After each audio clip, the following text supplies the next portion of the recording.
జయ Somnath part 95 క్రితం తర్వాయి భాగం. తర్వాత అర్ధరాత్రి కోట తలుపులను ఎవరో కొట్టారు. భయంతో అందరూ కుదించుకుపోతున్నారు. గోగాబాబు భూతం ఒంటరిగా లోపలికి ప్రవేశిస్తానంటున్నది. వీళ్ళెదినే గుండెలు ఎవరుకున్నాయి? దుర్గపాలురు ద్వారాలు తెరిచారు. భూతం లోపలికి రాగానే నందిదత్తుడు పూజించాడు. గ్రామీణులు శస్త్రదారులైన సైనికులయ్యారు. అందరూ చేరి రాజదుర్గాన్ని ఆక్రమించారు. అనరేవాడ మీద గోగాబాబు భూతం రాజ్యం నెలకొల్ప సంకల్పించుకున్నారని భూతం చాటింపు వేయించింది. చచ్చిన వాళ్ళు తప్ప సజీవులు ఉండడానికి వీల్లేదట. కొద్దిగా వ్యతిరేకం చూపిన మ్లేచ్ఛులను తుడిచిపెట్టారు. ఎదిరించిన రాజపుత్రులను మృతి తీర్థంలో ముంచారు. శరణ వచ్చిన వాళ్లను తమలో చేర్చుకున్నారు. మరి దుర్లభసేనుడు, వాడు గోగాబావ పాదాల మీద పడి రాజతృష్ణను విడిచిపెడతానని శపథం తీసుకున్నాడు. తరువాత అతన్ని ఒకరిద్దరు సైనికులిచ్చి అడవిలోకి తరిమాము. భేష్ భేష్ చౌహాన్ వీరా.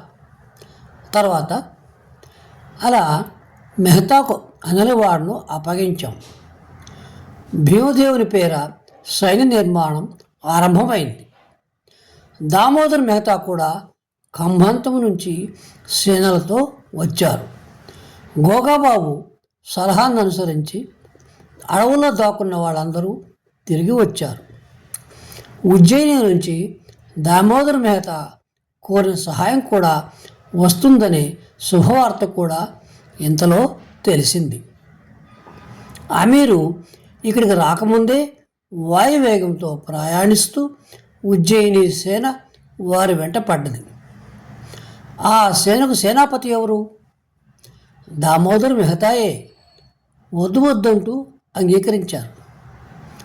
మీరెందుకు కాలేదు? అమీర్తో నా తండ్రి తాత పోరాడారు. ఇంకా నా వంతు రాలేదు. నేను ఖంభాంతం వెళ్ళాను.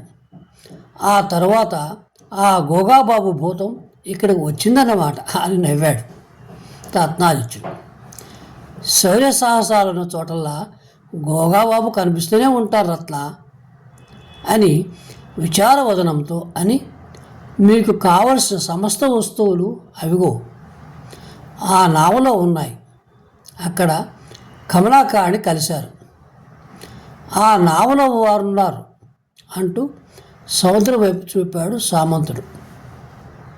ఇక పద, ఎటు చూచినా పరమేశ్వరుని అనుగ్రహ బలం కనిపిస్తూనే ఉన్నది. ఇక సౌరాష్ట్ర పరాక్రమం ప్రదర్శించాలి. సరే, నేను కూడా మహారాజును లేపి కలుసుకుంటాను. తెల్లవారికి ముందే తిరిగి వెళ్ళిపోవాలి. ఆ మహావీరులిద్దరూ కౌగిలించుకొని వీడ్కోలు అందుకున్నారు. తర్వాత సామంతుడు ఒక సైనికునితో మహారాజు శిబిరానికి నడిచాడు. ప్రాంగణంలో అడుగుపెట్టగానే సామంతుని మనసులోని మధుర స్మృతులన్నీ ప్రాణంతో లేచి నిల్చున్నాయి. అదుగో అదే స్తంభం, దాని కింద కూర్చునే అతను తన అశ్రుభారాన్ని తగ్గించుకున్నాడు. కుండల త్రిపుర సుందరి మందిరం అక్కడ మహామాయకు హారతలు ఇస్తున్నప్పటి దృశ్యం. ఆ హారతి ఇచ్చిన మహామాయ స్వరూపి నాతో తాను ఆ రాత్రి మాట్లాడుతూ బ్రతుకు భారాన్ని దించుకున్న మధుర దృశ్యం కూడా జ్ఞాపకం వచ్చింది. ఆనాటి రాత్రి ఎంత ఉల్లాసంగా నవ్వులు చిలకరింపులతో ప్రేమకడి కలలతో గడిచింది. పెను తుఫానులు ప్రళయతాండం చేసి పెద్ద పెద్ద ఎడారిలో చిక్కుపడిన బాటసారిలా ఉన్నది సామంతుని జీవితం. చోళాస్మృతి ఒక్కటే అతని ఆనందానికి విశ్రాంతినిచ్చే ఘట్టం. మానవ మమకారం కొరకు తప్పిస్తున్న ఈ ఏకాకికి చోళాయి ఆశా కేంద్రం. చుట్టూ విలయతాండం చేస్తున్న ప్రళయంలోంచి హృదయాన్ని దహించి దుఃఖ స్మృతులను మరింత మార్చివేసే గతి ఎట్టాల తుఫాన్లో నుంచి తెరిపి చేసుకొని కొంత విశ్రాంతి తీసుకునే అవకాశం లభిస్తే చాలు. సామంత హృదయంలో ఉల్లాసంతో ఆ సుందరి గాలిలో తేలిపోయే ఆ మధుర నర్తిక చుట్టూ తిరుగుతూ ఉంటుంది. అతడు ఖంబాంతం వెళ్ళినప్పుడు ప్రవాసం నుంచి నావల్లో దేవదాసీలందరూ వచ్చారని తెలిసింది. ఒక్క క్షణం అతని హృదయం ఎగిరి గంతేసింది.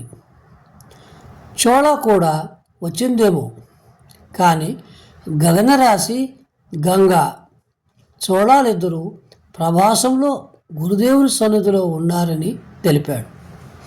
గురుదేవుడే వారిని గురించి తెలుపుతారని అటు నడిచాడు.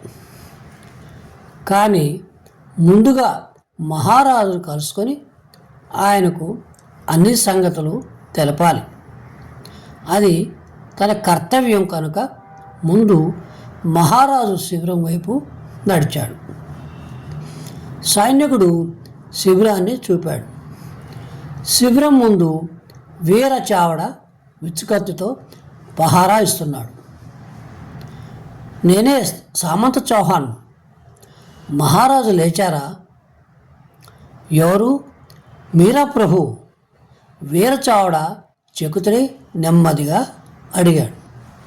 అవును, నేను ఖంబాంతం నుంచి పడవలో వచ్చి ఈదుకుంటూ మహారాజును కలిసిపోదామని వచ్చాను. వెంటనే తిరిగిపోవాలి అంటూ సామంతుడు మెట్లు ఎక్కాడు. వీరచావడ కత్తి అడ్డంగా ఉంచి వీలేదు బాబు గారు అన్నాడు. సామంతుని ముఖం జేవురించింది. ఏ, నేను చెప్పింది అర్థం కాలేదా? త్వరగా మాట్లాడాలి. అయితే నిల్చోండి బాబు, నేను లేపుతాను. నేను లేపుతాలే. వద్దు, వారు ఒంటరిగా లేరు.